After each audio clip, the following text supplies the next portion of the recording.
प्रार्थना ले लेते हैं पहले। ओम शुक्लांबरम धरम विष्णु शशिवर्णम चतुर्भुजं प्रसन्नवदनं ध्यायेत् सर्वविघ्नोपशान्तयेत्। सरस्वती नमस्तुभ्यं वरदे कामरूपिणी। विद्यारंभं करिष्यामि सिद्धिर्भवतु मे सदा। गुरुर्ब्रह्मा गुरुर्विष्णु गुरुर्देवो महेश्वरा। गुरुर्साक्षात् परब्रह्म तस्मै श्री गुरवे नमः। ईश्वरो गुरुरात्मेति मूर्तिभेदविभागिने व्योमवद्व्याप्तदेहाय दक्षिणामूर्तये नमः। माँ को आह्वान करते हैं। अरुणां करुणातरङ्गिताक्षीं धृतपाशाङ्कुशपुष्पबाणचापाम् अणिमादिभिरावृतां मयूखैः अहमित्येव विभावये भवानी।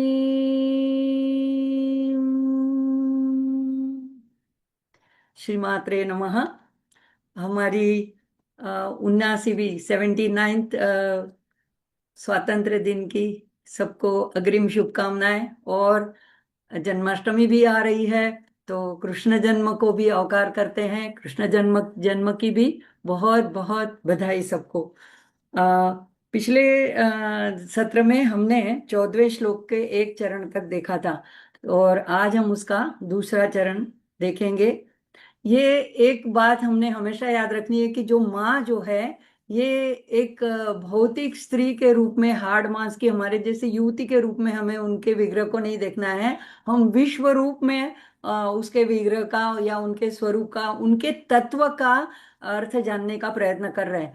और मेरी अल्पमति से जो मेरी समझ में आता है, जो जितना मैंने सुना है, जहाँ से पढ़ा है, वो मैं आप लोगों के साथ शेयर करती हूँ। तो हम अब 14वें श्लोक का जो दूसरा चरण है वो देखते हैं। नाभ्या लवाल रोमाली लता फलकुच द्वयी। तो यहाँ पे एक पहला चरण हमने देख लिया था।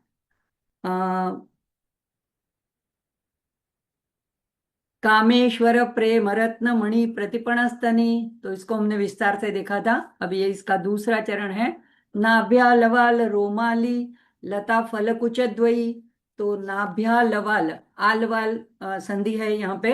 तो नाभि से उठी हुई या नाभि की गहराई से एक जब कोई लता उठती है, रोमावली उठती है, तो उसका एक बेस होता है, एक अधिष्ठान होता है, तो उसको आलवाल कहते हैं। ये गहरी खाई जैसी जहां से लता का उद्गम होता है। तो यहाँ पे नाभि से उठी हुई, नाभ्या लवाल, रोमाली यानी रोमवली यानी छोटे छोटे बाल, और लता जैसी, लता यानी लता जैसी है। फल, तो ये ज्ञान रूपी फल की बात है यहाँ पे। कुचद्वयी, दो वक्षस्थल।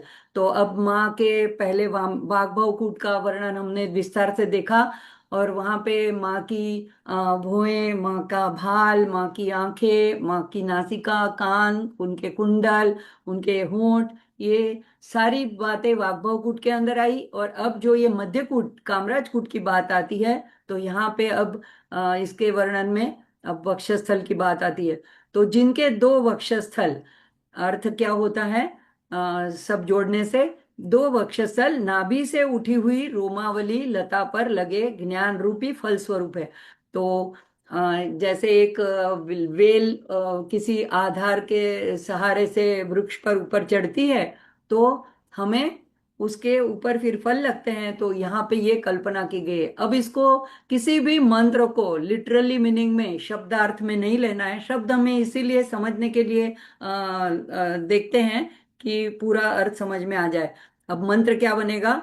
आगे ओम आएगा, नीचे पीछे चतुर्थी विभक्ति में कुचद्वयै नमः। तो ओम नाभ्या लवाल रोमाली लता फल कुचद्वयै नमः, ये इसका मंत्र होगा। अब इसका गुणार्थ देखते हैं। देखो, आ, नाभि की जब बात आती है, इसका मतलब है मणिपुर चक्र की बात आती है। तो एक एक मंत्र में, एक एक अक्षर में जो है, उसके पीछे कई मंत्र छुपे हैं। संस्कृत के वर्णमाला के जितने अक्षर हैं वो सारे बीजाक्षर रूप है। और यहाँ पे जो चरण है वो पूरे पूरे 16 अक्षरों का एक ही चरण है। तो इसको षोडशी मंत्र भी कहा जाता है।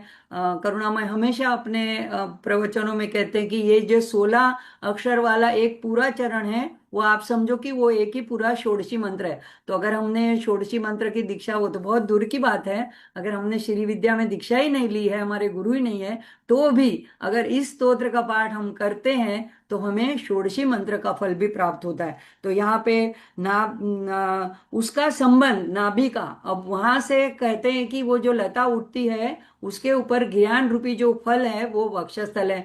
तो ये वक्षस्थल यानी सीने की बात है, और सीने में जो है अनाहत चक्र है। तो इन दोनों चक्रों का संबंध इस मंत्र में बताया गया है, यानी ध्यान कैसे करना है। तो आल वाल जो बोलते हैं, यानी नाभि के अंदर की गहराई पता नहीं चल रही है, कहाँ से लता उठ रही है ये पता नहीं चल रही, इसका मतलब। और रोमावली, ये रोमावली जो है ये छोटी छोटी ऊर्जा की वाहिनियां हैं, यानी कि ऊर्जा की नाड़ियां हैं। तो ये ऊर्जा को लेकर के ऊर्ध्व की तरफ जाती है। तो हमको साधना यही करनी है कि नीचे के जो चक्र है हमारे, मणिपुर के नीचे के स्वादिष्ठान और मूलाधार, उस वहाँ वो जो है हमको भौतिकता में खींचते हैं, नीचे की तरफ खींचते हैं, वासना में हमको, आकांक्षाओं में जुद सिर्फ काम वासना नहीं, किसी भी तरह की वासना में, किसी भी तरह की इच्छाओं में, भौतिक इच्छाओं में जो हमें घेरे रहते हैं, वहां से हमें ऊपर उठना है। जिस तरह से लता ऊपर उठती है, देखो लता कितनी भी पतली हो, लेकिन वो मेरे घर में तो मैंने अपराजिता की बेल लगाई है, कहीं से ना कहीं से वो आधार ढूंढ लेती है। हम कितना भी मतलब उसको अलग करने की कोशिश करें, कोई पेड़ का सहारा ले लेती है, या कोई पास में दूसरा अगर पौधा हो तो उसका ले लेती है, या तो फिर कोई अगानी ग्रिल होती है तो ग्रिल का सहारा ले लेती है। तो लता जैसे ऊपर ऊर्ध्व गति करती है, तो ये मंत्र हमें यही संदेश देता है कि हमें ऊर्ध्व की तरफ गति करनी है। और जैसे उसको एक आधार दिख नहीं रहा है, कहाँ से ये उठी है, कहाँ से इसका भेद है, इसी तरह माँ जो इस ब्रह्मांड का आधार है, अधिष्ठान है, वो दिखाई नहीं दे रही है, लेकिन है। ये मंत्र हमें ये विश्वास दिलाता है कि जैसे लता किसी आधार से, अधिष्ठान से ऊपर चढ़ती है, हम भी ऐसे माँ के अधिष्ठान से। अच्छा, अब माँ को कहाँ ढूंढने जाए, तो ऐसे स्तोत्र है, ये जो मंत्र है यही माँ स्वरूप है। श्री यंत्र, ये ललिता का ललिता सहस्त्रनाम स्तोत्र है, ये सारा इसमें अभेद है। मतलब जो है मंत्र स्वरूप से माँ हमारे सामने हाजिर है। तो यहाँ पे माँ की, अच्छा, दो फल, कौन से दो फल मिलते हैं, तो एक तो जो वक्षस्थल की तुलना की किससे किससे की जाती है, जैसे कुंडलों की थी, जैसे आंखों की थी, ऐसे माँ के वक्षस्थल की तुलना जो है, या उसको एक प्रतीक दिया जाता है सूर्य और चंद्र का। तो राइट साइड में सूर्य, लेफ्ट साइड में चंद्र। अब सूर्य चंद्र ये किसके प्रतीक है, तो ये सूर्य जो है ज्ञान का, ऊर्जा का, उत्साह का, कर्म का प्रतीक है। और चंद्र जो है वो प्रेम का, शीतलता का, प्रसन्नता का, आनंद का। तो ये दो जो है, करुणा का, वात्सल्यता का, तो ये दोनों फल हैं। मतलब एक तरफ तो बुद्धि प्रेरित ज्ञान तर्क, इसका फल प्राप्त होता है, और दूसरा मन प्रेरित जो है चंद्रमा जो मन का देवता है, तो उससे हमको आनंद, प्रसन्नता, प्रेम, माँ का वात्सल्य, ये सब प्राप्त होता है। तो ये दोनों फल प्राप्त करने के लिए हमें क्या साधना करनी है, तो मणिपुर में ध्यान करके हमें ऊपर ऊर्ध्व की ओर चलना है। अच्छा, अगर हम ध्यान भी नहीं कर सकते हैं, जैसे मैं भी नहीं कर पाती हूँ, तो हम क्या कर सकते हैं, ये स्तोत्र का पठन तो कर सकते हैं, इसी में सब कुछ समाया गया है। तो इस तरह से हमको इस मंत्र जप से ये दोनों फल प्राप्त होते हैं। अच्छा, अखिल ब्रह्मांड, ये तो हमने शरीर की दृष्टि से देखा। अखिल ब्रह्मांड की दृष्टि से अगर देखें तो नाभि का अर्थ होता है अंतरिक्ष। अब ये अंतरिक्ष का जो है उसकी गहराई अभी तक किसी वैज्ञानिकों ने इसकी था नहीं ले नहीं पाए हैं। वो लोग चाहे कितने भी अवकाशयान आकाश में, अंतरिक्ष में छोड़ दें, लेकिन उसका छोर अभी तक उनको पता नहीं। लेकिन हमारे शास्त्र क्या कहते हैं, अखिल ब्रह्मांड नायक, यानी ऐसा एक ब्रह्मांड नहीं, ऐसे तो अनंत ब्रह्मांड है, और उसकी ये नायिका है, महासाम्राज्ञी है। और इसके साथ साथ हमारे शास्त्र में 14 भुवनों की बात आती है। तो हम हमारे ऋषि मुनियों ने ये सारी चीजें ध्यान में देखी है और इसका वर्णन किया है हमारे शास्त्रों में। तो यहाँ पे कहते हैं कि जैसे आल वाल, यानी जहां से लता बढ़ती है उसका छोर हमें पता नहीं चलता है, इसी तरह इस अंतरिक्ष में ये जो नाभि है पूरे ब्रह्मांड की, वहां से जो प्रकाश की ऊर्जा की किरणें फैल रही है चारों ओर, लेकिन वो कहाँ से निकल रही है, उसका बेस, उसका अधिष्ठान पता नहीं चल रहा है। और ये जो ऊर्जा है वो उसमें से ही, वो ही सूर्य चंद्र को अपनी ऊर्जा प्रदान करती है। तो यही दो फल के रूप में हमें अंतरिक्ष में दिखाई देते हैं, पूरे ब्रह्मांड में दिखाई देते हैं। तो सूर्य जो है वो दिन में हमको कर्म में प्रेरित करता है, हमारा अनाज उगाता है, पोषण करता है, और रात्रि में चंद्रमा जो है औषधियों का पोषण करता है। तो ये दोनों जो है चंद्र और सूर्य, ये जो जिससे ऊर्जा पाते हैं वो नाभि अंतरिक्ष जो दिखाई नहीं पड़ती है, उसका भी यहाँ पे संदर्भ है। तो ये हमें यहाँ पे ऐसा ही दूसरा, हम अगर हमारे जीवन में समझे तो दोनों की बात क्यों कही गई है, एक तो नाभि स्थान मणिपुर की बात कही गई है और अनाहत स्थान। तो जब हम अपनी माँ से जुड़े हुए होते हैं, गर्भ में होते हैं, तो नाभि से जुड़े हुए होते हैं, वहीं से हम पोषण पाते हैं। और हम माँ से अलग होते हैं अपनी, तो वहां से नाभि से अलग होते हैं, नाभि की नाल काट देते हैं तो अलग, बच्चा अलग हो जाता है। बाद में उसका पोषण जो है वक्षस्थल से होता है, तो वक्षस्थल के नाभि के बाद हम वक्षस्थल से जुड़ते हैं। तो ये भी इस मंत्र के द्वारा हमको ऊर्ध्व गति करनी है और ज्ञान रूपी फल की प्राप्ति करनी है, ऐसा संदेश देता है। अच्छा, हमारा बाहरी प्रयत्न कितना भी पतला हो, ये लता कितनी बारीक पतली होती है, लेकिन फिर भी उसमें कितनी जीवन शक्ति होती है और वो ऊपर ऊपर चढ़ती जाती है। तो इसी तरह हमारा प्रयत्न, चाहे कितना भी पतला हो, कितना भी बारीक हो, कितना भी छोटा हो, चाहे आप कहो कि मुझे आधा घंटा पूरा ललित सहस्त्रनाम पढ़ने के लिए समय नहीं मिलता है, कोई बात नहीं, एक मंत्र पढ़ लो, एक चरण पढ़ लो, एक शब्द भी पढ़ लो, कहीं से तो शुरुआत करो और उसको पकड़े रखो। तो ये भी स्वामी करुणामय कहते हैं कि उनके ही एक कोई शिष्य थे जो काम में व्यस्त रहते थे, तो उन्होंने बोला कि मैं पूरा तो नहीं पढ़ पा रहा हूँ। कहने बोला कोई बात नहीं, आज जहां से रोक दिया है कल वहीं से आगे पढ़ो, फिर कहाँ जहां रोक दिया वहीं से आगे, ऐसे करके करके भी आप पूरा करो। तो इतनी शास्त्र की विधियों में ना पढ़ो, कहीं से पहले शुरुआत कर दो। तो ये यहाँ पे ये बारीक वेल को जिस तरह से अनदेखा आधार मिल जाता है, इसी तरह माँ जो है हमें दिखाई नहीं देती है, लेकिन उस अधिष्ठान के द्वारा, उसके मार्गदर्शन द्वारा, उसके सहारे के द्वारा हम अपनी आध्यात्मिक प्रगति में आगे बढ़ सकते हैं और गति ज्ञान रूपी फल प्राप्त कर सकते हैं। तो ये मंत्र हमें आश्वासन देता है कि माँ हमारे अंदर है, कहीं बाहर दूर नहीं है, और हमारा अधिष्ठान, हमारा अस्तित्व ही उसका अधिष्ठान है, उसी के सहारे हम जिंदा हैं। तो अनाहत चक्र तक हमें पहुंचने के लिए माँ हमें जरूर मदद कर लेगी। ऐसी प्रार्थना के साथ आगे बढ़ते हैं। अब आगे के श्लोक की तरफ जाते हैं।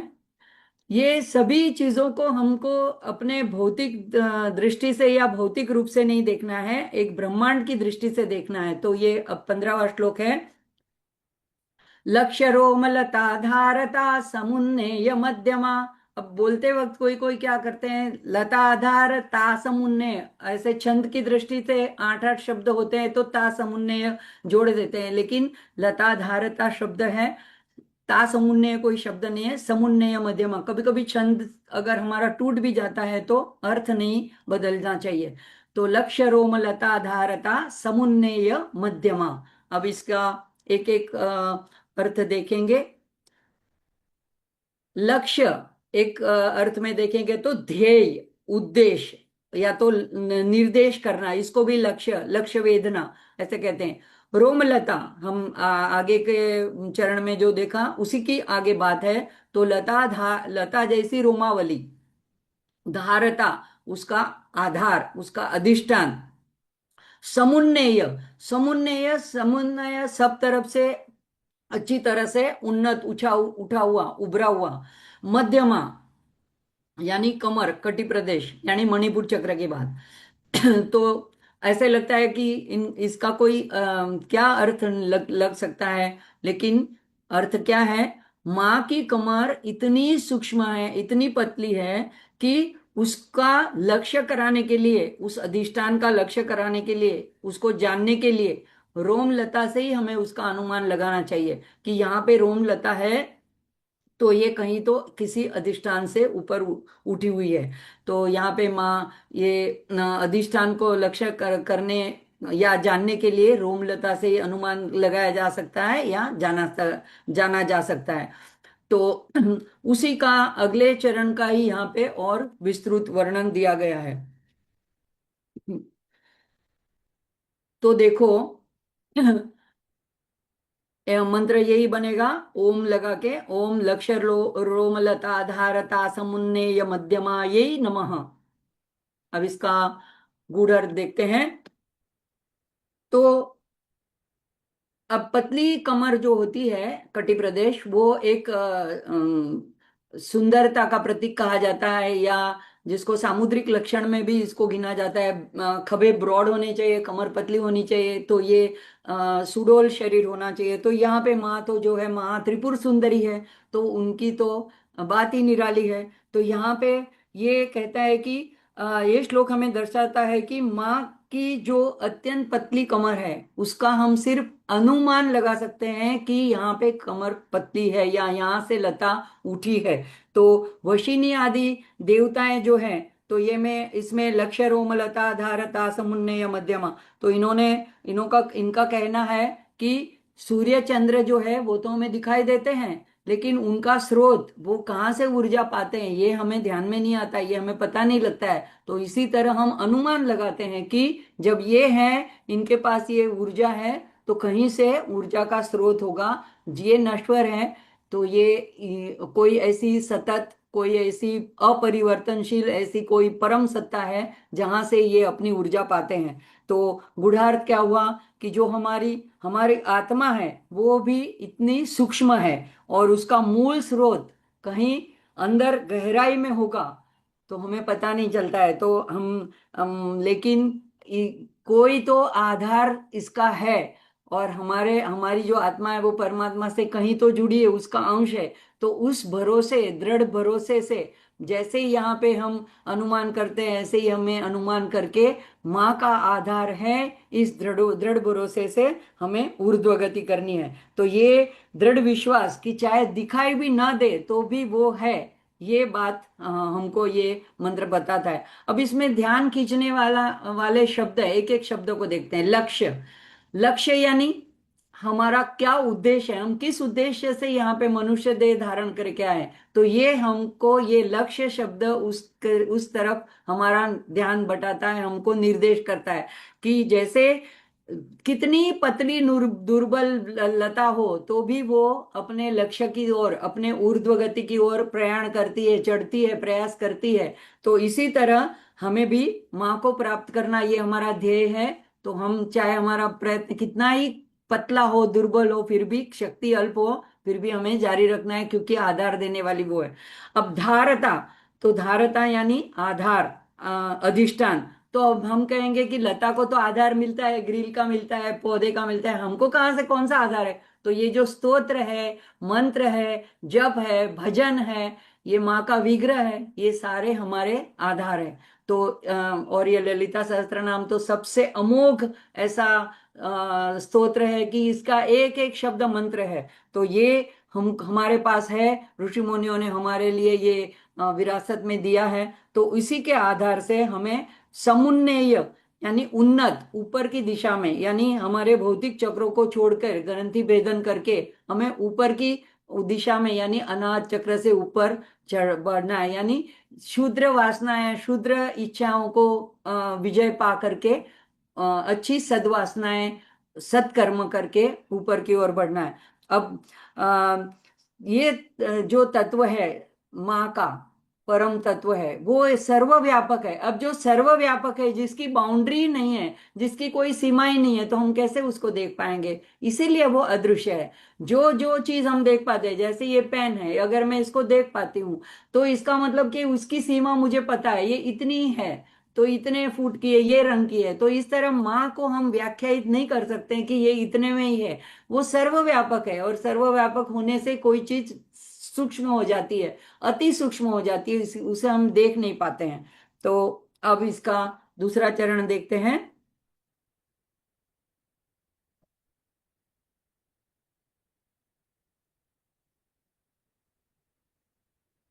स्तनभारदलन्मध्य पट्टिबंधवलित्रया।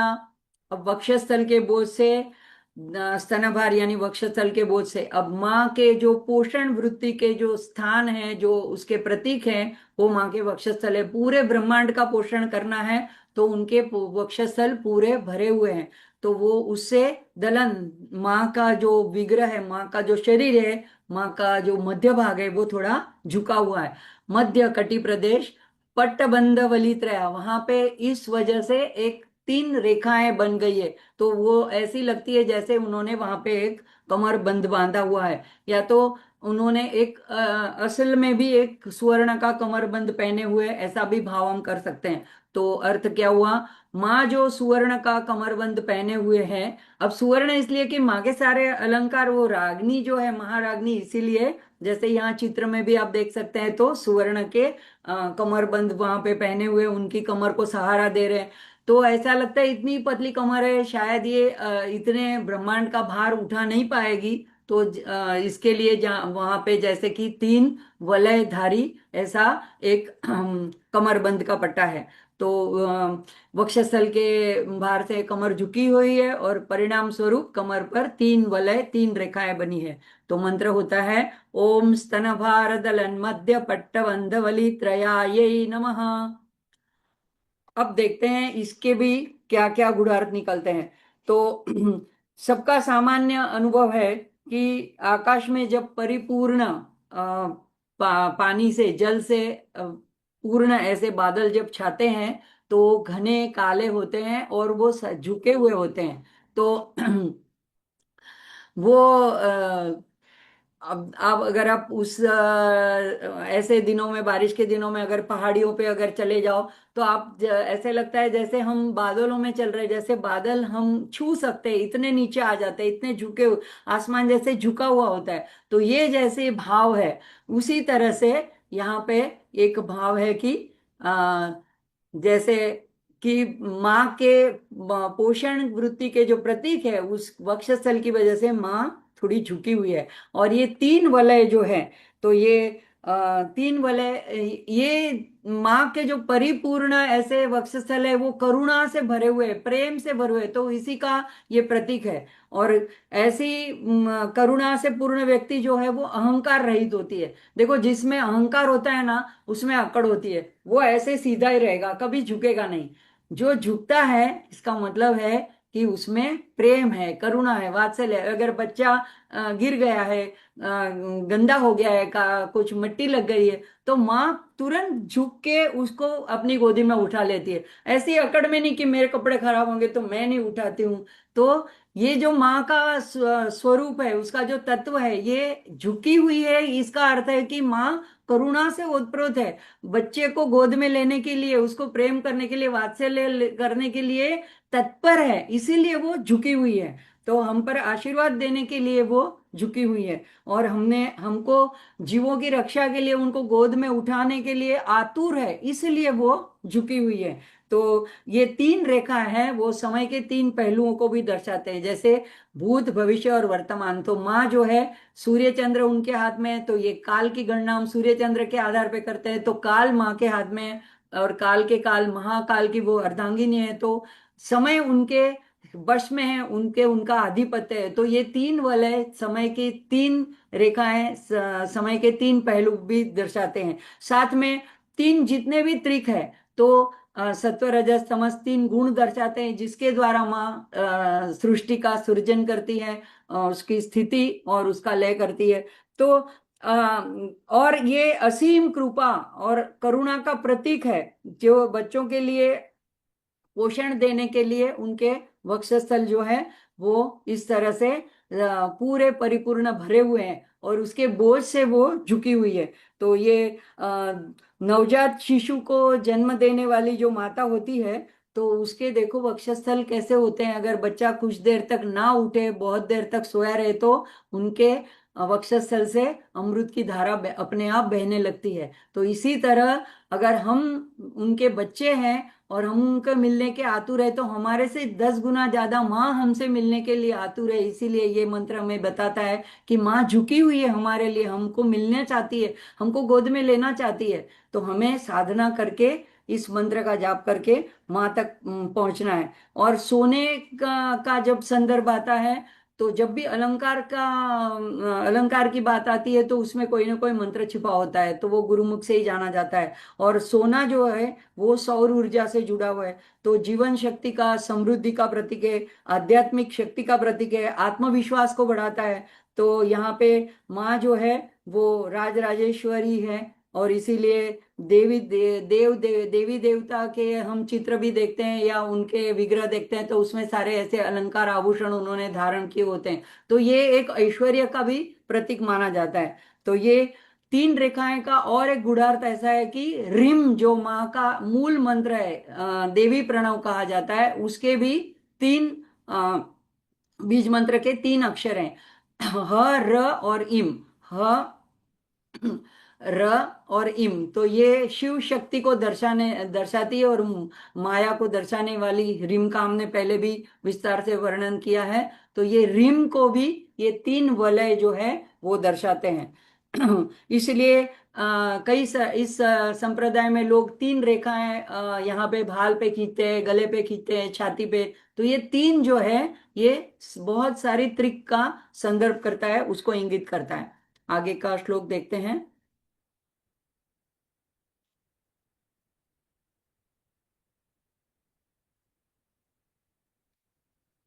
16वां श्लोक है। अरुणारुण कौसुंभ वस्त्र भास्वत कटी तटी रत्न किंकिणिका रम्य रशनादाम भूषिता। अरुणारुण कौसुंभ वस्त्र भास्वत कटी तटी रत्न किंकिणिका रम्य रशना दाम भूषिता। तो अब एक एक पहले चरण का एक एक शब्द का अर्थ देखते हैं। अरुणारुण, यहाँ पे द्विरुक्ति की गई है, अरुण अरुण, तो उसका संधि हो गया अरुणारुण। तो ये 2 बार कहने से है कि गहरा, गहरा लाल रंग। कौसुंभ एक लाल रंग के फूलों वाला पौधा होता है।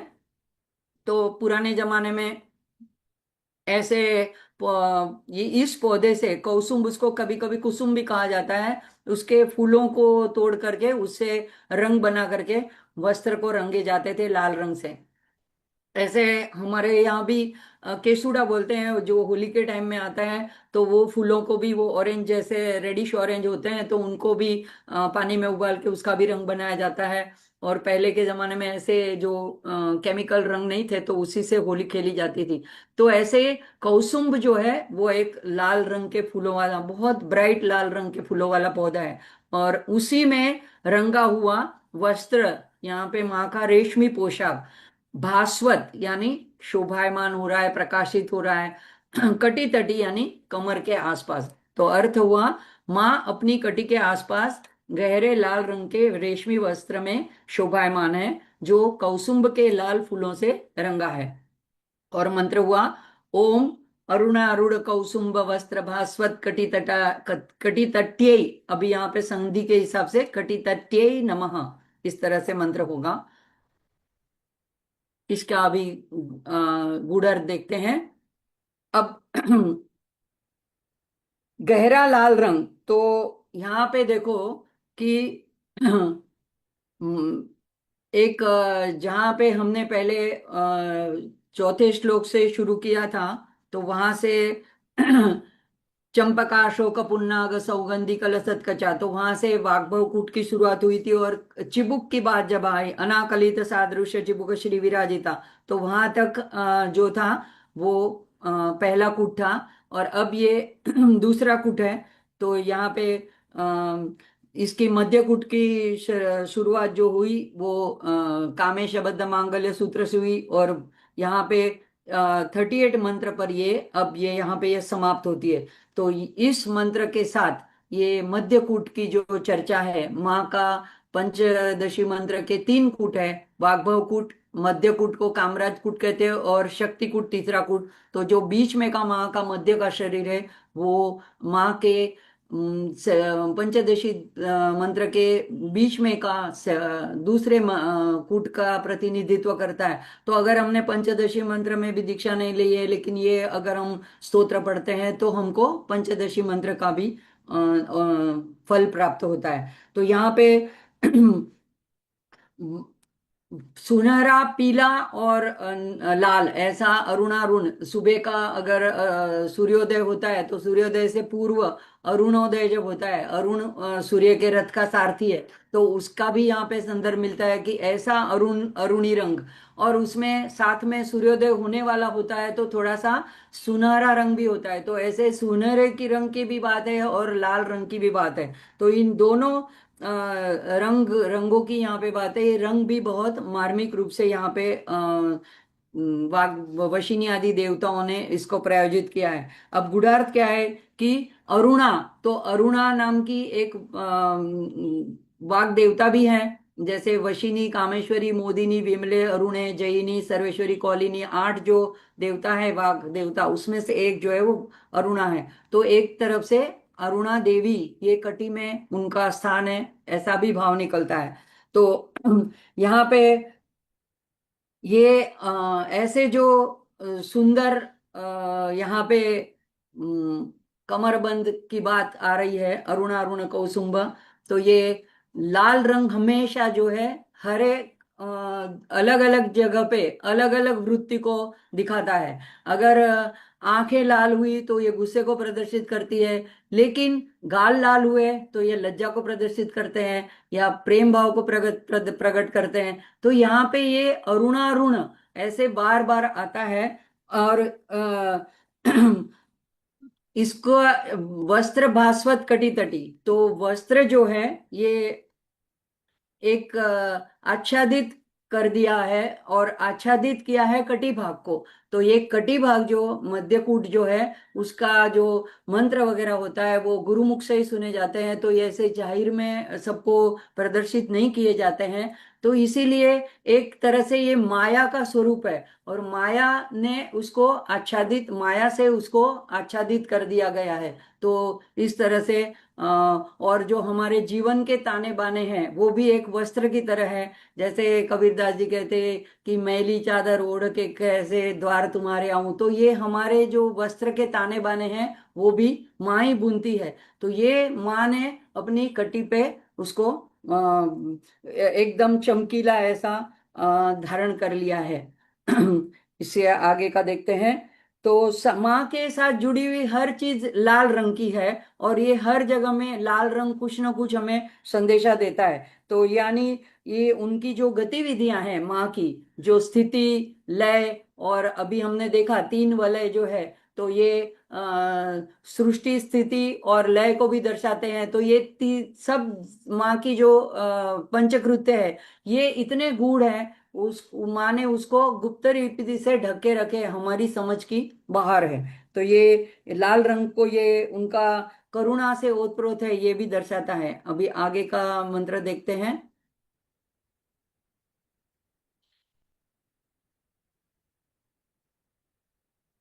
ये कौसुंब के जो मुझे नेट पर से मिले हैं, तो ये ऐसे लाल रंग के फूल होते हैं पौधे में, पूरा पौधा ऐसे लाल रंग के फूलों से भर जाता है।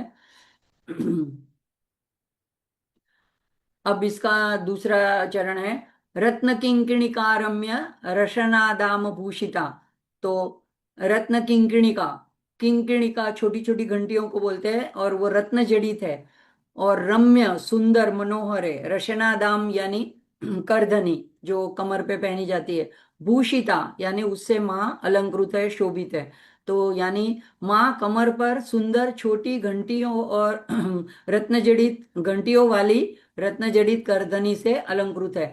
यानी सुवर्ण की ऐसा कमर पट्टा है, उसमें रत्न जड़े हुए हैं और छोटी छोटी घंटियां हैं, और घंटियां बजने के लिए भी अंदर एक मृदु सौम्य ऐसे रत्न जड़े हुए हैं, जिससे बहुत सुंदर ऐसा मधुर नाद, मधुर ध्वनि उसमें से बाहर आ रही है।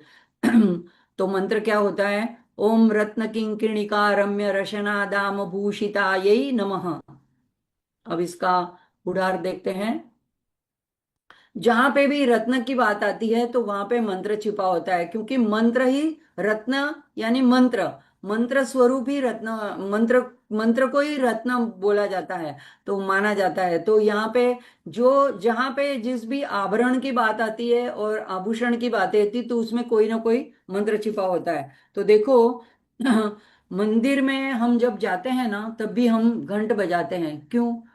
तो उस घंट के नीचे हमें थोड़ी देर रुकना है, हम घंट बजाते तुरंत आगे चले जाते हैं, ऐसा नहीं करना होता है। घंट बजा के, सॉफ्टली घंट बजा के, और घंट के नीचे, घंट बड़ा होता है, उसके नीचे हमने खड़े रह के थोड़ी देर वो जो ध्वनि यहाँ होती है, उसके जो वाइब्रेशन होते हैं, उसके कंपन होती है, उसको अनुभव करना है।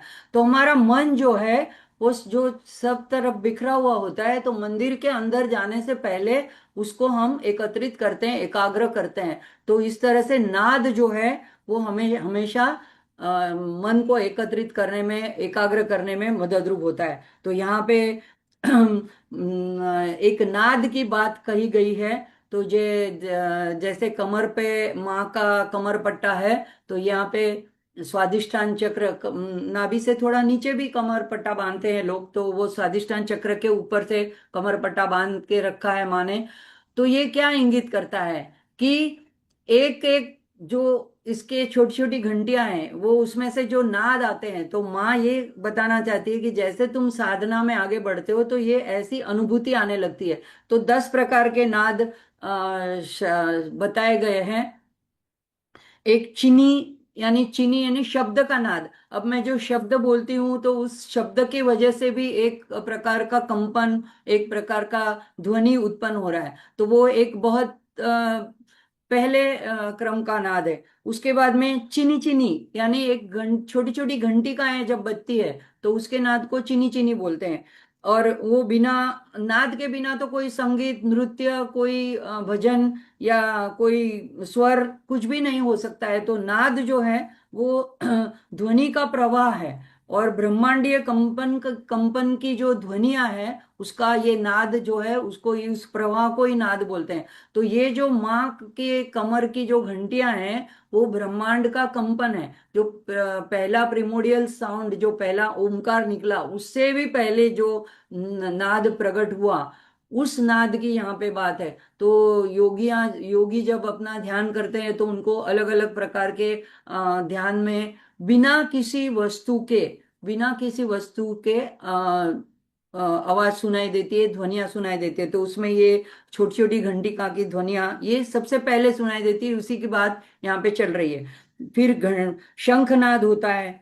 बड़े घंट की आवाज कभी कभी सुनाई देती है, कभी शंखनाद सुनाई देता है। अब ये जो नाद है, ये इसमें स्वर नहीं है, इसमें कोई शब्द नहीं है। हम शंख बजाते हैं, तो इसमें सिर्फ ध्वनि है, उसमें ऊर्जा का प्रवाह है। तो वीणा है, तो वीणा का भी एक प्रकार का नाद है, तो ऐसा नाद भी सुनाई देता है। फिर ताल, जो हम ताल बजाते हैं, झांझ बजाते हैं, उसका भी एक प्रकार का नाद होता है। उसके बाद आता है बांसुरी, वेणु का नाद, जो गोपियों को सुनाई देता था अपने घर में रहते हुए, और वो भागी भागी दौड़ी जाती थी। अभी जन्माष्टमी आ ही रही है। उसके बाद आता है भेरी।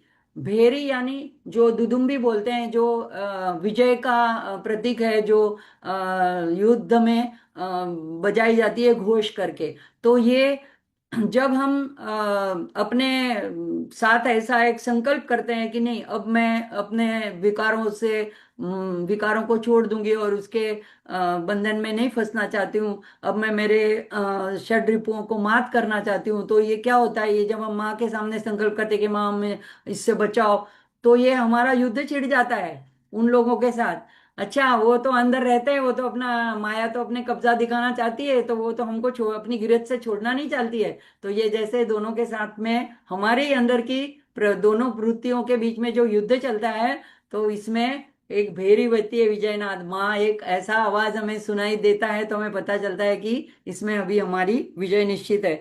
मृदुंग की आवाज कभी कभी सुनाई देती है। और इससे सबसे ऊपर 10वां जो नंबर पे आती है वो है अनाहत नाद। तो ये अनाहत नाद जब अब हम मौन हो जाते हैं, परम शांत हो जाते हैं, तो अंदर हमारे सांस के साथ जो चलती है, ओम तो हम उसको बाद में बोलते हैं, लेकिन उसमें कोई स्वर नहीं होता है, बिना स्वर के जो एक अनाहत नाद जो हमारे मूलाधार से शुरू होकर के हमारे मणिपुर से लेके अनाहत से होकर के या वैखरी बन के परा पश्यंती मध्यमा और वैखरी होके जो बाहर आती है, वो जो नाद है, सांस जब चलती है तब वो योगियों को सुनाई देता है। और इन सब का संदर्भ यहाँ रत्न किंकिणी रम्य रशनादाम भूषिता इससे इंगित होता है। तो हमको क्या करना है साधना, तो यहाँ पे जो है माँ जो है चिदग्नि कुंड से उनका प्रादुर्भाव हुआ है और वो देव कार्य करने के लिए उत्सुक है। तो इसलिए उनको रजोगुण की जरूरत है, और रजोगुण का प्रतीक है लाल रंग, तो इसीलिए यहाँ पे सब लाल रंग सबका बताया गया, अरुणारुण यानी एकदम लाल रंग। और यहाँ पे इस तरह से घंटनाद के वक्त भी यहाँ पे सुवर्ण को भी दर्शाया गया है। तो इस तरह से ये हमको साधना की ओर आगे बढ़ाने के लिए, और उसमें कौन से नाद आते हैं इसकी सूक्ष्म रूप से हमें माँ इंगित करती है कि आप आगे बढ़ो, तो हमारी अनुभूति हमें आने लगती है कि हाँ हम सही रास्ते पे हैं, तो ऐसे नाद हमें सुनाई देते हैं। आगे के श्लोक पे बढ़ते हैं।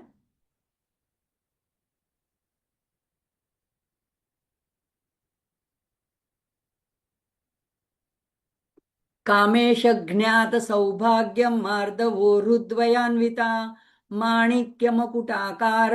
किसमें मुकुटा है, किसमें मकुटा है, दोनों का अर्थ एक ही है। माणिक्य मुकुटाकार जानु द्वय विराजिता। तो कामेश ज्ञात, अज्ञात नहीं है, ज्ञात, कामेश ज्ञात सौभाग्य मार्दवो, मार्दव उरु, यहाँ पे संधि है उरु, द्वयान्विता, द्वय दो, तो एक एक का अर्थ देखते हैं। कामेश यानी कामेश्वर शिव जी की बात है। ज्ञात यानी जानते हैं। सौभाग्य, इसको सौंदर्य के रूप में भी लिया जा सकता है, और मंगलता पवित्रता के रूप में भी लिया जा सकता है। मार्दव कोमल मृदु, और उरु द्वय, उरु यानी दोनों, उरु यानी जंघा, यानी जहां से हमारे पैर शुरू होते हैं और घुटनों के बीच का जो पोर्शन है उसको जंघा कहते हैं, उसको संस्कृत में उरु कहते हैं। अन्विता यानी युक्त। तो माँ के दोनों मृदु कोमल सौम्य उरु को केवल उनके पति कामेश्वर जानते हैं। अब इसको भी हमें शाब्दिक अर्थ नहीं लेना है, उसमें बहुत बड़ा गहरा ऐसा अर्थ छुपा हुआ है। हम देखते हैं, मंत्र देखते हैं। ओम कामेश ज्ञात सौभाग्य मार्दवो रुद्वन रुद्वन रुद्वयान्विता यही नमः। तो यही नमः करके और आगे ओम लगा के मंत्र का उच्चारण करना होता है। अब ये गुढ़ार्थ जो है, तीन चार गुढ़ार्थ इसके अंदर छुपे हुए। एक तो पहला गुढ़ार्थ ये है कि यहाँ से गुरु पादुका मंत्र का संदर्भ शुरू होता है, क्योंकि यहाँ से अभी तीसरा शक्तिकूट शुरू हो रहा है। तो कंठाद कटि पर्यंत मध्यकूट स्वरूपिणी, तो कंठ से कटी के तक का मध्यकूटा। अब पैरों की बात हो रही है, तो कटी के नीचे के पोर्शन जो है वो तीसरा मध्यकूट, शक्तिकूट की बात अब शुरू हो रही है। तो गुरु पादुका मंत्र का यहाँ पे संदर्भ शुरू होता है। तो और माँ जो है ये महापादुका स्वरूपिणी है, और इस गुप्त मंत्र को केवल सदगुरु के द्वारा ही हम जान सकते हैं। तो सदगुरु कौन है, स्वयं शिव सदगुरु है। तो उसी को यह महापादुका मंत्र ज्ञात है, और किसी को नहीं है। और जो गुरु से श्री विद्या परंपरा में दीक्षा मिलती है उसको भी शिव स्वरूप माना जाता है, और उसी में ईश्वर की भावना की जाती है, तभी वो उस मंत्र का मंत्र की दीक्षा गुरु पादुका मंत्र जो कि बहुत आखिरी में दी जाती है, वो योग्य अगर सिद्धि प्राप्त शिष्य है, उसकी इतनी काबिलियत है, तभी उसको इस मंत्र का मंत्र की दीक्षा दी जाती है। तो ये यहाँ पे श्री विद्या में जो है, तो श्री यंत्र को, श्री गुरु को, उसके मंत्र को, पंचदशी के मंत्र को, सब में अभेद माना जाता है। और ये ललिता सहस्त्रनाम में सब पूरा शास्त्र कूट कूट के भरा है, सारा पैक मंत्र का एक पूरा खजाना है, एक पूरी निधि है। तो यहाँ पे शरीर में जैसे हाथ पैर और सिर का जो है वो एक अलग अलग स्थान, महत्व स्थान है। तो देखो, जैसे यहाँ पे हाथ जो है वहां पे हम किसी को अगर कोई सदगुरु का आशीर्वाद प्राप्त होता है तो हाथ की उंगलियों के अग्रभाग से वो ऊर्जा का प्रवाह जिस भक्त के अंदर प्रवाहित करता है। अगर हम जब हम न्यास करते हैं तो हम इन सब अग्रभागों पे देवताओं का आह्वान करते हैं। जब हम किसी के पूज्य व्यक्ति के और सदगुरु के या ईश्वर के विग्रह के चरण को स्पर्श करते हैं तो चरण के प्रपद के जो वे अगले छोर होते हैं वहां से भी शक्ति का प्रवाह आता है। तो ये जो हाथ और पैर की उंगलियां हैं वहां से प्रवाह प्रवाहित होता है। और जो सिर जो है वो रिसीव करने वाला है, तो हम अपना सिर जो है उनके चरणों में रखते हैं। बड़े जो हमारे बुजुर्ग होते हैं, माता पिता होते हैं, गुरु होते हैं, या हमारी इष्ट देवता होते हैं, उनके चरण में हम अपना सिर रखते हैं। तो ये ऊर्जा के प्रवाह जो है ऐसे पूरे शरीर से एक से दूसरी तरह से जाता है। तो यहाँ पे ये बताते हैं कि शिव जो है ये एक शुद्ध चैतन्य है। तो ऐसी शुद्ध आत्मा जो है वो माँ के सत्य स्वरूप को जान सकती है। तो यहाँ पे दूसरा इसका गूढ़ार्थ ऐसा निकलता है कि उरु, उरु में शब्द के अंदर दो ध्वनियां हैं। उ छोटा ऊ है, रू दीर्घ ऊ है। अंतिम र और उ तो बड़ा दीर्घ ऊ है। तो करुणानंद स्वामी के सत्संग में मैंने सुना था कि ये उरु शब्द जो है उसमें छोटा ऊ जो है वो बाई जंघा को यानी लेफ्ट जंघा को दर्शाता है, और बड़ा जो दीर्घ ऊ है वो राइट वाली जंघा को दर्शाता है। तो ये बाई जंघा जो है वो अपरा विद्या का प्रतीक माना जाता है, और जो राइट वाली दाहिनी जंघा है वो परा विद्या का प्रतीक माना जाता है। तो यानी ये दोनों विद्याएं हैं। अब ये दोनों विद्याओं को जो जानने वाला है वो है कामेश्वर शिव। क्यों? क्योंकि माँ जो है वो शिव कामेश्वरांकस्था, माँ शिव की गोदी में बैठी हुई है, बाई तरफ उनकी गोदी में बैठी है। तो ये दोनों का ऐक्य दर्शाता है ये मंत्र। इसको समयाचार मंत्र कहा जाता है। तो समयाचार पत्र में दोनों की एकत्रित रूप में पूजा की जाती है। तो यहाँ पे इस मंत्र में ऐसे कामेश बद्ध मांगल्य जो देखा था, कामेश्वर प्रेम रत्न मणि प्रतिपणिस्तनि, तो जहां पे कामेश्वर की बात आती है वहां पे ये दोनों का ऐक्य दर्शाते हैं। तो ललितांबिका जो है इसके सहस्त्र नाम में भी हम आएंगे, आखिरी में आएगा शिव शक्ति एक रूपिणी। तो यहाँ पे अर्धनारीश्वर रूप का संदर्भ है। तो अर्धनारीश्वर रूप होगा तो जो शिव जी होगा तो अपने हाफ पार्ट, अपने पार्टनर के बारे में सब जानते ही होंगे, और सिर्फ वो ही जान सकते हैं। तो इसका मतलब ये है कि जो यहाँ पे किसी भी विद्या का दुराग्रह मतलब उसको रिजेक्ट नहीं किया है, दोनों विद्याएं, क्योंकि आगे नाम आएगा विद्या अविद्या स्वरूपिणी, विद्या और अविद्या दोनों स्वरूपिणी है। ऐसे देवी सूक्त में भी देवी अथर्व शीर्ष में भी आता है। तो दोनों ऑपोजिट, विद्या और अविद्या, सत्य और असत्य दोनों एक ही में है। तो ये जो माया है और जो सत्य है, परम सत्य है, दोनों एक में, अंदर एक के अंदर ही समाहित है। एक ही सिक्के की दोनों बाजुएं, मतलब दोनों एक ही स्वरूप में समाये। तो यहाँ पे दोनों विद्याओं को जानने वाला है वो ब्रह्म विद्या का ज्ञाता है। तो शिव जो है वो परम चैतन्य है, परम कॉन्शियस कहा जाता है, शुद्ध चैतन्य कहा जाता है। तो उनको सिर्फ ये ज्ञान है उनके दोनों उरु का, यानी दोनों विद्याओं का।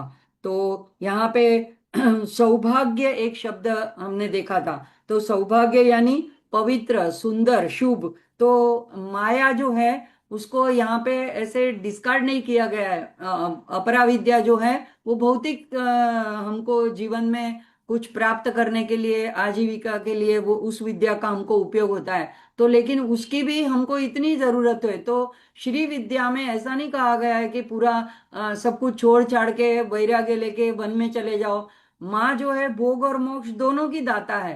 तो इसीलिए श्री विद्या में दोनों विद्याओं को एक्सेप्ट किया गया है, स्वीकार किया गया है। तो इसीलिए जो अपरा विद्या और परा विद्या, लेकिन ध्यान क्या रखना है, अगर अपरा विद्या यानी जो भौतिक निर्वाह के लिए जो विद्या का हम उपयोग कर रहे हैं, उसका अधिष्ठान मतलब उसका बेस अगर नीति नहीं है, अगर माता नहीं है, अगर श्री माता नहीं है यानी परा विद्या नहीं है, तो वो अविद्या हो जाती है। जैसे कि किसी भी स्वार्थ के लिए अगर कोई काम कोई करने लगे और अनीति से पैसे कमाने लगे, तो फिर वो विद्या अपरा विद्या है लेकिन वो अविद्या बन जाती है। तो ये दोनों दोनों का और फिर क्या, माया किसको कहते हैं, तो करुणामय ऐसे कहते हैं कि देखो हम माया को नहीं जानते। क्यों नहीं जानते? देखो जैसे अगर मेरी हेल्थ अच्छी है और अगर मेरा जीवन रूटीन अगर ठीक है, तो मैं ऐसा समझूंगी कि अभी कुछ 5-10 साल तो मुझे कुछ होने वाला नहीं, मैं तो सब काम कर सकती हूँ, मुझे कुछ होने वाला नहीं है। लेकिन अंदर जो रुद्र बैठा है, अंदर जो कामेश्वर बैठा है, वो जानता है कि मेरी आयुष्य कितनी है, और कल ऐसा हो सकता है कि अचानक कोई एक्सीडेंट हो जाए, अचानक कोई बीमारी आ जाए, अचानक हार्ट हार्ट की कोई बीमारी आ जाए। तो ये जो मेरा भ्रम चलता है कि मुझे अभी कुछ होने वाला नहीं है, मैं तो 60-70 साल तक आराम से जीने वाली हूँ, ये भ्रम जो माया है, और उसको जानने वाला जो है अंदर रुद्र, जो कि आखिर में प्राण हरण कर लेता है, लय कर देता है, तो वो उसी को ये माया का पता चलता है। तो ये एक उसका गुणार्थ निकलता है। तो यहाँ पे करुणा में कहते हैं कि हम ये नहीं है कि माया खराब है। माया अगर खराब है ऐसे हम कहे तो जीवन में कोई रस ही नहीं रहेगा। कोई तो कामना इच्छा है, तो दोनों का यहाँ पे स्वीकार किया गया है। जीवन को उन्नत बनाना है, पैसे भी कमाने हैं, कोई अगर सामने से कुछ भोग ऐश्वर्य हमारे नसीब में है तो उसको भी हम भोगना है, लेकिन सब में अधिष्ठान माँ का रखना है। माँ को छोड़ करके, माँ की कृपा से ये हो रहा है, माँ के दया से हो रहा है, इस बात से हमें इस बात को नहीं भूलना है। तो ये कहते हैं कि अगर ऐसे अगर हम किसी चीज को एक्सेप्ट करते हैं तो निश्रेयस और अभ्युदय दोनों को यहाँ पे, भोग और मोक्ष दोनों को यहाँ पे श्री विद्या में स्वीकार किया गया है। तो दोनों विद्याओं की हमें जरूरत है। तो साधना क्या है कि कामेश्वर कौन है? तो जो अपनी वासनाओं को, कामनाओं को, अपेक्षाओं को, इच्छाओं को नियंत्रित करता है, जो उसको कंट्रोल में रखता है, उसका अधिपति बन जाता है, वही कामेश्वर है। यानी हम ही कामेश्वर है, हमारे अंदर ही कामेश्वरी है। तो हम फिर हमने अपने आप को, अपने सत्य स्वरूप को जान पाते हैं, अपने अंदर की माँ को, हमारे अंदर की परम चेतना को हम उसका ज्ञान हमें हो सकता है। तो ये उस संत को ऐसा साक्षात्कारी संत को जिसको ऐसा ज्ञान हो जाता है, उसको हमें परमहंस कहते हैं। तो मुझे लगता है देख लेते हैं दूसरा चरण।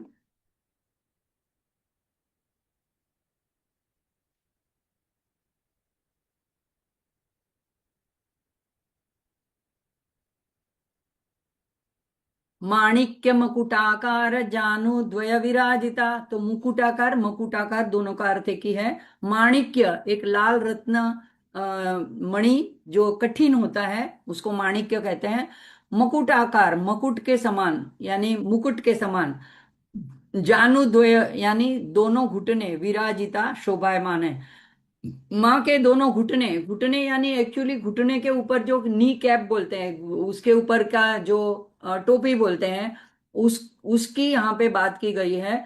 तो वो ऐसे लगता है कि घुटनों के ऊपर ऐसा, घुटने ऐसे लग रहे हैं जैसे उसके ऊपर ऐसे एक कैप लगी हुई है, जो कि मुकुट के आकार की है। यानी राजा महाराजा जो मुकुट पहनते हैं वो वहां पे विराजित है, और रत्न जड़ित है, उसमें माणिक्य लगे हैं और अखंड माणिक लगे हैं, और उसका उसकी आभा इतनी प्रकाशित है लाल रंग की उससे माँ शोभायमान हो रही है। तो ओम माणिक्य मकुटाकार जानु द्वय विराजितायै नमः।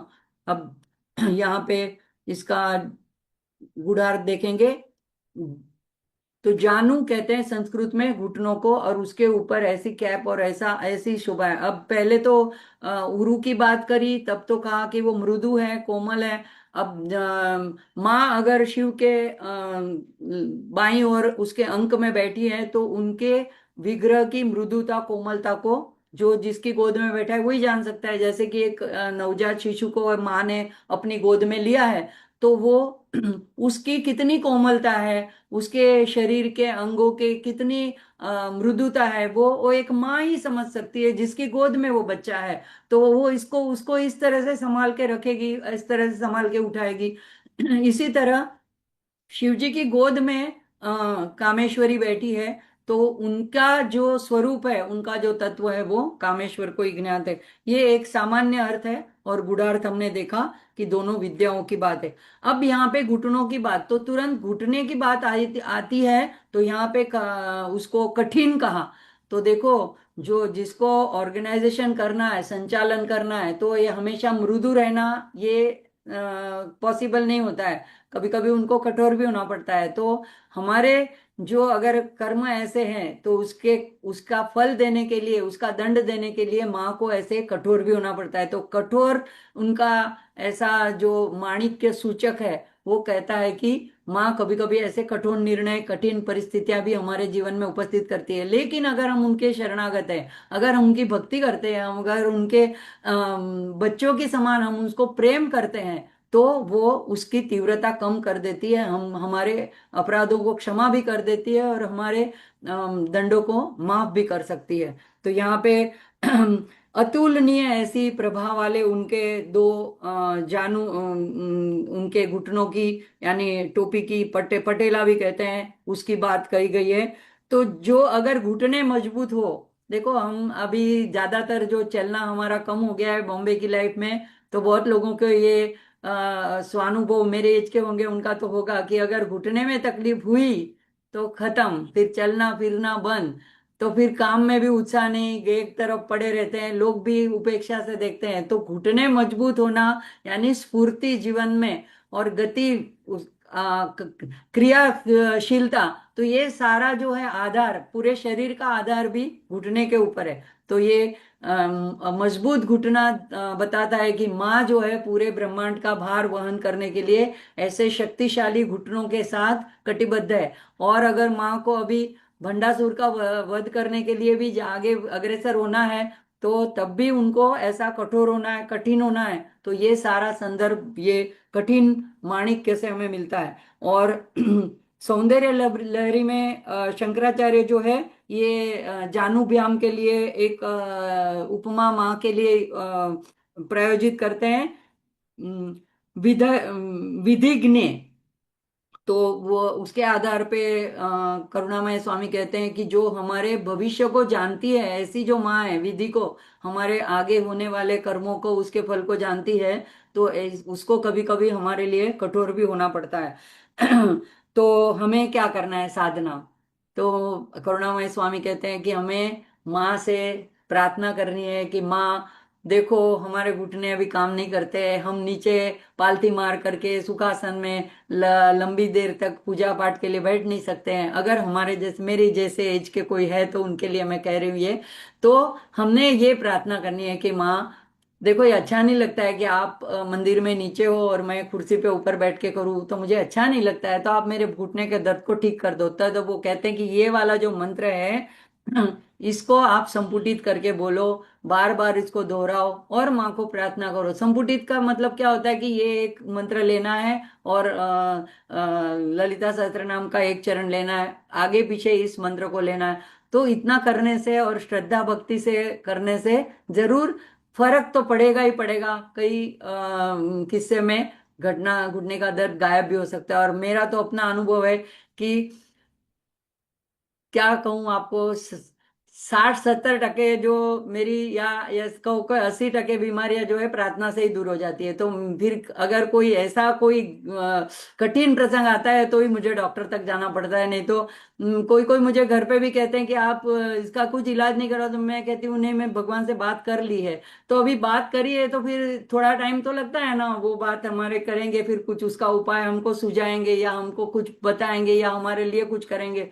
तो जैसे चरणामृत लेते हैं ना, तो उससे सब दुख दर्द दूर हो जाते हैं, ऐसा मेरा दृढ़ विश्वास है। तो एक तो पूजा के बाद चरणामृत जरूर लेना चाहिए, मंदिर जाओ तो भी लेना चाहिए। अगर हमारा विश्वास ही काम करता है इन सब चीजों में, तो घुटनों के दर्द में भी मेरा ये मानना है कि जो ऐसे जो मंत्र है वो अगर हम पूरी श्रद्धा से बोलते हैं तो जरूर हमारा दर्द माँ हम उनके बच्चे हैं तो दूर कर देती है।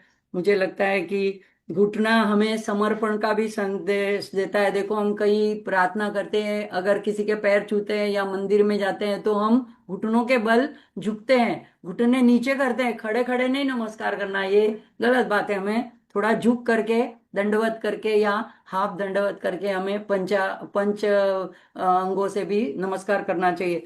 और घुटना टेकना ये भी एक मुहावरा है। तो देखो घुटना टेकना है मतलब यानी हम तो प्रार्थना के भाव में लेते हैं तो हम भक्ति भाव से माँ के सामने घुटना टेक देते हैं। लेकिन दैत्य लोग जो है वो जब हार जाते हैं तो हार के माँ के सामने घुटना टेकते हैं, तो तभी भी माँ उनको माफ कर देती है। और विराजिता यह शब्द बार बार आता रहता है, तो ये सौंदर्य के लिए, शोभा के लिए, साथ साथ चमक, प्रकाश, आभा और एक साम्राज्ञी के वैभव को भी दर्शाता है। तो माणिक्य, रत्न, ये सब चीजें बताता है कि माँ महाराज्ञी है। तो ऐसी माँ को वंदन करके आज के सत्र को माँ के चरणों में समर्पित करते हैं। और प्रार्थना शांति मंत्र के साथ सत्र को समाप्ति की ओर ले जाते हैं। ओम पूर्णमद पूर्णमिदं पूर्णात् पूर्णमुदच्यते पूर्णस्य पूर्णमादाय पूर्णमेवावशिष्यते। ओम शांति शांति शांति। हरि ओम श्री गुरुभ्यो नमः। हरि ओम। मीर भाई का धन्यवाद, आप सभी माँ के साधकों का सबका धन्यवाद। अ, मैं ट्राई करती हूँ अभी कि अगर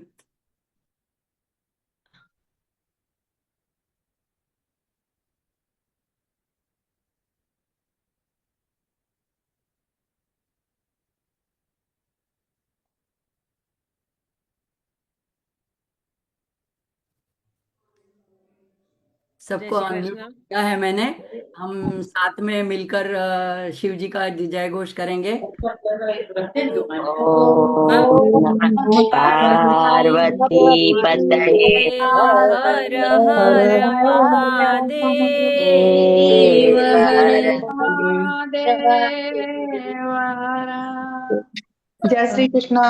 जय श्री कृष्ण। जय अभी तीन श्री तीन कृष्णा। छुट्टियां है तो नहीं, कृष्ण। थोड़ा थोड़ा टाइम निकाल के एक एक मंत्र का भी तो चैंटिंग करते रहना।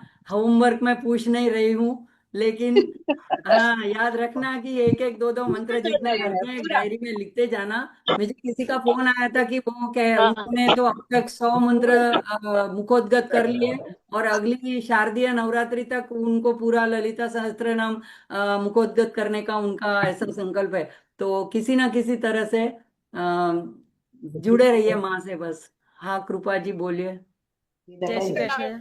दीदी, आपने पहले बताया कि कंठस्थ पूरा तो ललिता सहस्रनाम मुझे नहीं लगता मैं कर पाऊंगी, पर कौन से ऐसे नंबर के श्लोक्स है जो हम देखो डेली। मैं कहती हूँ कि एट द एज ऑफ 70 अगर मैं कर पाती हूँ तो आप मेरे से छोटे ही हो तो आप कर पाओगे।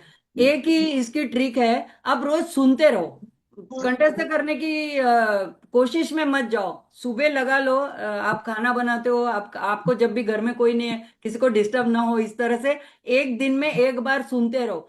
6 महीने, 12 महीने, एक साल सुनने से, श्रवण से अपने आप कंठस्थ हो जाता है। और नहीं भी हो तो कोई बात नहीं, लेकिन जुड़े रहो, लिखो, उसका अर्थ जानो और दूसरों को भी इसका महत्व बताओ, तो दूसरों को भी प्रेरित करो। घर में बजाओ तो घर का भी वातावरण तो होगा।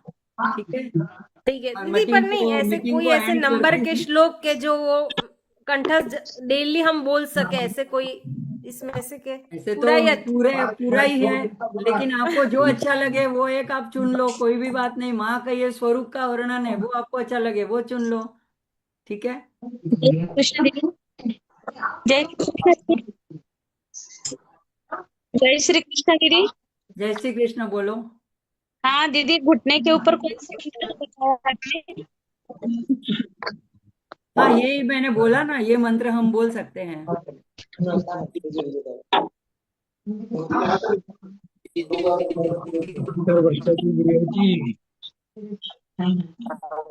अच्छा, अब सबको जय श्री कृष्णा, सबको बहुत बहुत